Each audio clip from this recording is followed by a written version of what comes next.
What's going on? How are you doing today? I'm doing something a little bit different today. I'm going to be talking about, actual basketball.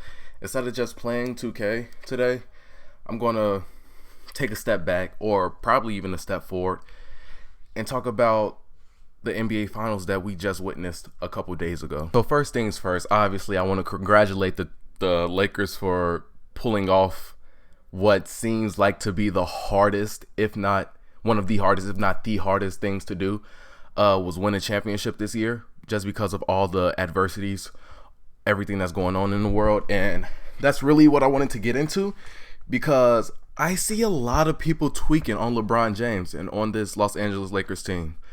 A lot of people are saying that this ring doesn't count. This ring is going to come with an asterisk solely because of the bubble and because they had a break, so on and so forth. But honestly, I think with the bubble and with COVID going on, that made it so much more harder for LeBron to pull this off to win his fourth ring. Now, for the people who saying that this comes with an asterisk, honestly, I really think they're just LeBron haters. Now, I'm a Bulls fan. I was watching LeBron destroy the Eastern Conference for 15 years. I'm probably capping. It probably wasn't 15 years, but it felt like 15 years. I seen him run through the Bulls time and time again, and I built hate for him. Not hating him personally. As a person, he's great. I built hate from him just from him beating the Bulls as a player. But over the years, I've really come to appreciate what LeBron's done for the league, and what he's done is great. Still, number two to me. I still got to keep Mike at number one. It's the Bulls fan in me that's not going to let LeBron take that number one spot. But for the people who are saying that this championship comes with the asterisks, they don't know what they're talking about. They're just hating, basically, because LeBron did his thing this year. He led this. Okay, so what I want to say is this is the strongest I've ever seen LeBron play, and he's 35 years old. Like, athleticism-wise, of course, he's not going to be as athletic as he was 5-10 years ago. But just the dominance, the mentality, this was the strongest I've seen him play since I've been watching basketball. He led this team through everything. And it wasn't just him taking a backseat to Anthony Davis. It wasn't him having Anthony Davis on the team. Anthony Davis going crazy and then he just coming out averaging 20 points. No.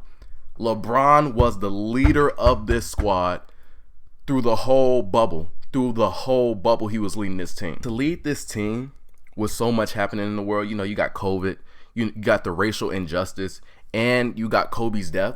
To have all of that on you, first COVID, that's really affected everybody. But with the racial injustice, LeBron was hit. He's the face of the NBA. And being a black man, being the face of the NBA, a whole lot of questions were thrown at him. Like an insane amount of questions about what's going on, police brutality, racial injustice. A lot of questions were thrown at him while he was still putting up 30 points a game. You see what I'm saying? Not a lot of people could have been able to handle talking about, the death of George Floyd or the death of Breonna Taylor and then going out there and putting on a performance like nothing happened. Now, like, to do that's just greatness, because any other player, I think, would have folded in that situation. Any other player that's getting questions like this, that has so much pressure on them, so much pressure to even win the basketball game, but still a lot of pressure to be the face of the NBA and to answer all these hard questions and then go out and put on a show, I don't think a lot of people would have done that. On top of that, you had Kobe Bryant's death at the beginning of this year. Now, Kobe Bryant's death is always a touchy subject to speak on, even to speak on for me. And I didn't even know Kobe. I did not know Kobe at all. I barely watched Kobe. I started watching basketball around 2009, 2010, around, I think that was his first chip with Pau Gasol, about to have a repeat. I'm not too sure. See, that's how I wasn't watching him that much. I was new to basketball. I was like 10 years old probably. But for someone like me who's never even met Kobe Bryant and still feel like I lost a friend, lost a father figure type shit, for me to still be impacted by that, for someone who doesn't even know him, can you imagine what it was like for LeBron? Now, for many people though, Kobe Bryant was an idol to LeBron, just like Kobe Bryant was an idol to many of us. But he knew him on a personal level. He hung out with him. He was a ideal role model for LeBron James. And to be playing for the team that he just retired for 4 years ago and having to win it, like, you know, the pressure is already on you because you're already in the GOAT debate with Michael Jordan. And that's just added pressure on him because he already had the pressure of, you know, being in the GOAT debate with Michael Jordan.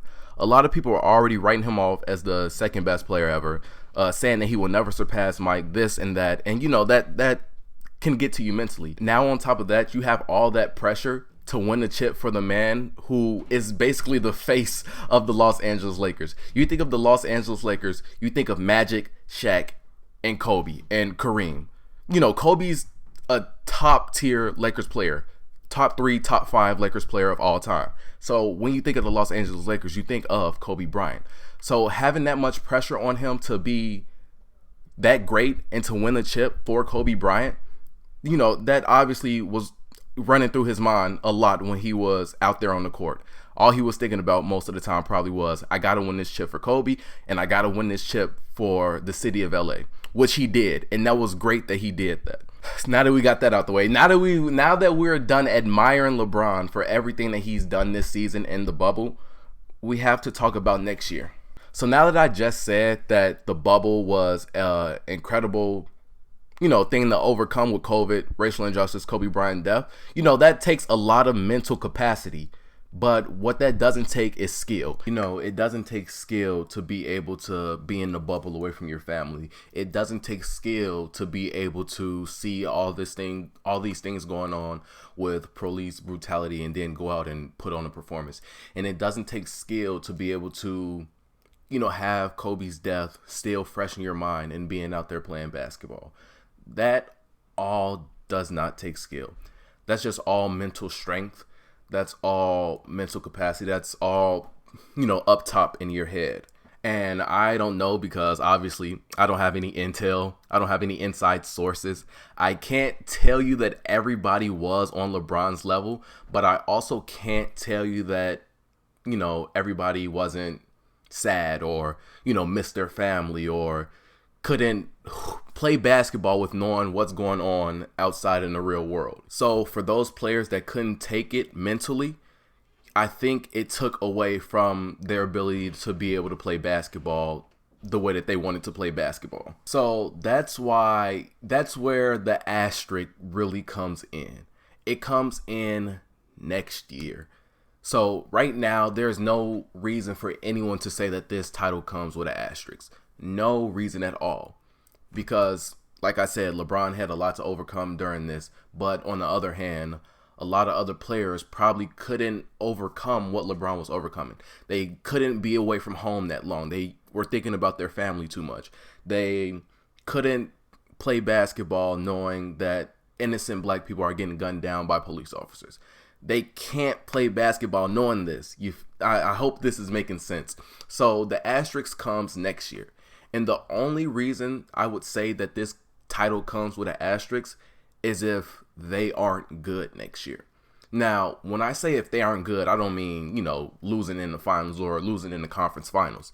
That's not what I'm saying. Not good to me for a team that just won a championship, for a team that has arguably 2 top 3 players on their team. Not being good for me is them either one, missing the playoffs.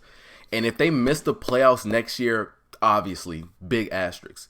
This championship that LeBron just won, I don't think it will be looked at as a great title when everything's back to normal, when everything's back on schedule. So that's one of the reasons. Just them missing the playoffs 100%. And I'll give them a little leeway in the actual playoffs. So say they do make the playoffs. They at least have to make it to the conference finals. To me, this is just my personal opinion. Right now, don't think this is an asterisk of an NBA title. But if they either miss the playoffs next year or they get knocked out in either the first or second round, then this fourth ring comes, comes with a big asterisk, because that's everything being back to normal. Everybody's healthy again. Everybody's playing to the best of their ability. So if they cannot duplicate what they've done this year with the same team, but in different circumstances, then I don't know. It's a tough situation for LeBron. So he's going to have to come out next year. He's going to have to be great once again, which I feel like he can do. Obviously, I don't think it's going to be a problem from him. I honestly have the Lakers again. I don't have them winning next year, but I definitely have them in the finals next year. But if they don't make the playoffs, or if they're an early playoff bounce, then this fourth ring it's not going to hold as much as it's holding right now. So that's going to be it for me. I hope you all did enjoy my first little, NBA rant. Not really a rant, but just NBA discussion. I'm open for any comments, any disagreements with me down below. Like I said, it's just my opinion. I don't really care if you agree with me or not, but I am open to have a debate, a nice debate. I am open to have a nice debate. I am open to see other people's opinions, and I will respond to those opinions. So I'll see you all in the next video. Peace out.